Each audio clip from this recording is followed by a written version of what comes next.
Bonjour à tous, alors petite présentation des produits pour l'hiver. Donc je voulais juste vous rappeler quand même quelque chose d'important, c'est que il faut un peu préparer son bassin pour l'hiver. Donc comment est-ce qu'on prépare un bassin pour l'hiver? Déjà on va commencer par donner une nourriture adaptée aux poissons, donc aux koi, une nourriture qu'ils vont digérer beaucoup plus facilement. Donc là par exemple, on a ici dans la gamme Ikari une nourriture qui s'appelle Wheat Germ, donc qui est une nourriture à base de blé notamment, et que les poissons vont vraiment digérer facilement. Nourriture qu'on donne en général avant l'hiver et à la sortie de l'hiver. Alors quand est-ce qu'il faut donner cette nourriture? On pose souvent la question. Là vous allez voir, les poissons vont commencer un peu à ralentir, à être un peu plus calmes. Dès que la température est à 12-13 degrés dans l'eau, donc là équipez-vous éventuellement d'un petit thermomètre pour vérifier la température. Dès que la température est à 12-13 degrés, dans le bassin, vous pouvez passer à cette nourriture-là et nourrir jusqu'à 8, 9, 10 degrés. Là, vous verrez un peu les poissons qui viennent ou qui ne viennent pas pour manger. Alors, une fois qu'on a préparé ces poissons avec la nourriture, bien contrôler les paramètres de l'eau et notamment la dureté de l'eau. Donc, être certain qu'on a un bon KH et un bon GH avant l'arrivée de l'hiver, parce que l'hiver est souvent synonyme d'eau qui s'adoucit avec les pluies, la neige, etc. Donc bien vérifier les paramètres de l'eau avant l'hiver. Ensuite, protéger les poissons pour l'hiver. Vous allez me dire, oui, mais qu'est-ce qu'on peut faire parce qu'ils sont dans le bassin? En gros, il faut leur permettre de respirer.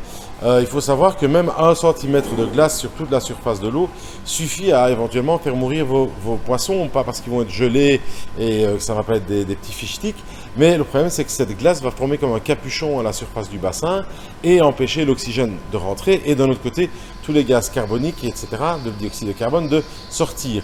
Donc il faut qu'il y ait un trou dans la glace. Alors, des gens me disent, je vais faire un trou, je vais aller casser la glace, mais non. Vraiment, chose à ne pas faire, les poissons peuvent vraiment ressentir les chocs dans l'eau, une onde de choc terrible si on va casser la glace. Donc s'arranger pour qu'il y ait un trou. Soit avec une petite bouilloire avec de l'eau chaude, que vous allez répéter l'opération matin et soir, soit vous équiper d'un petit dispositif qui va faire un trou en permanence dans le bassin. Alors de plusieurs façons, donc la solution première, ce sera peut-être de mettre une pompe à air, donc une pompe qui va faire des bulles dans le bassin. Donc la bulle, si vous voulez, va monter en surface et avec va entraîner un petit peu d'eau. Et donc de l'eau plus chaude dans le fond qui va remonter en surface et faire un trou dans la glace. Donc là, par exemple, on a des modèles de chez Oase notamment, pour ne pas les citer, donc l'Aquaoxy 1000, 2000, 500, enfin, il y a plein de modèles. Et donc ça peut aller à l'extérieur avec un petit tuyau qui va dans le bassin et qui fait des bulles. L'autre possibilité, si on n'a pas envie d'installer tout ce système-là, c'est de travailler avec des choses qui sont prêtes à l'emploi. Donc plusieurs systèmes chez Oase. Donc l'Ice-Free 4 saisons, qu'est-ce que c'est? C'est un petit flotteur, comme ceci, sur lequel est accrochée une pompe. Donc on a une pompe qui est au bout d'un tuyau, qui n'est pas dans le fond, qui est surélevée, et qui va là aussi prendre l'eau en dessous et la remonter. C'est le même principe que la pompe à air finalement. Donc c'est prendre l'eau qui est 2 degrés plus chaud, la remonter en surface et faire un trou dans la glace. Donc l'Ice-Free 4 saisons, c'est un petit système qui coûte 51 €, donc c'est quand même pas non plus des fortunes si on veut préserver ses poissons.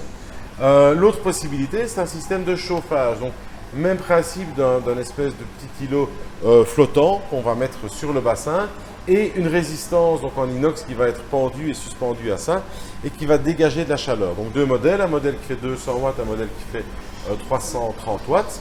La différence entre les deux modèles, c'est que le modèle un peu plus cher, 330 watts, est équipé d'un thermostat. Donc ça veut dire qu'on ne doit vraiment rien gérer. Une fois qu'on a branché l'appareil dans le courant, il va détecter, dès que l'eau va être à 0 degré, il va se mettre en route. Et dès que ça va être plus chaud, il va se couper. Donc pas de souci, pas d'électricité qui part un peu pour rien, donc c'est vraiment utile. L'autre modèle sans thermostat, là c'est à vous de surveiller, sinon c'est 200 watts à l'heure, au prix où va l'électricité pour le moment. Il vaut être mieux prudent, peut-être mettre une minuterie ou le brancher manuellement. Donc voilà, donc nourrir les poissons, contrôler la température, la qualité de l'eau et surtout s'équiper pour l'hiver pour ne pas qu'il y ait un trou dans la glace. Même si vous n'avez pas de poissons, même si vous me dites j'ai 2 poissons rouges dans le bassin, je vais vous conseiller de le faire parce que il m'est déjà arrivé de parler avec des clients qui ont par exemple perdu leurs grenouilles, leurs tritons, etc. parce qu'ils ont manqué d'air. Donc c'est important pour la faune et la flore.